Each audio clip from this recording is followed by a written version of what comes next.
Please, just this once. I-redeem natin ang mga sarili natin. Sabihin mo na! Dali! Aminin mo na!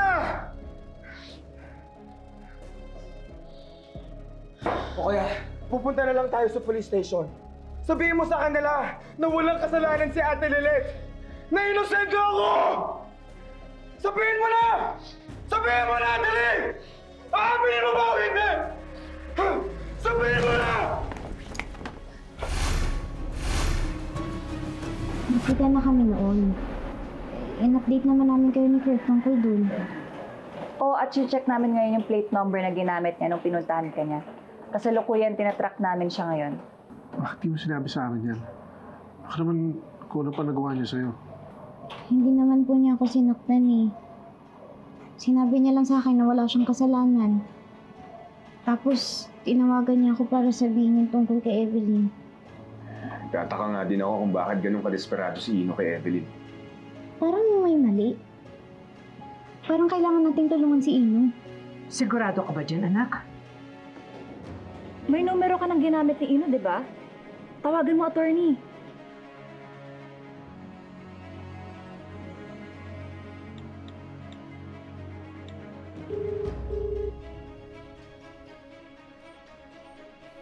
Magandang gabi sa inyo. Tony Matias, nahanap na namin kasi nagtatago si Ino.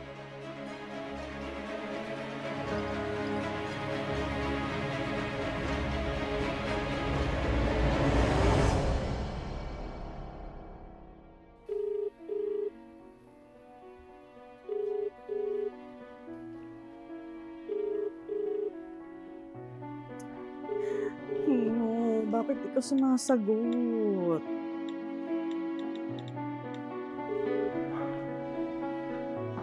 Lorena, I'm calling our son since last night pero hindi siya sumasagot. tumawag ang mga pulis. Nahanap na nila si Ino. What? Tell me, what happened to our son?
ngayon kung saan natagpuan ang bangkay ng anak ni Ka Lorena na si Ino De Leon matapos itong magtago ng ilang araw.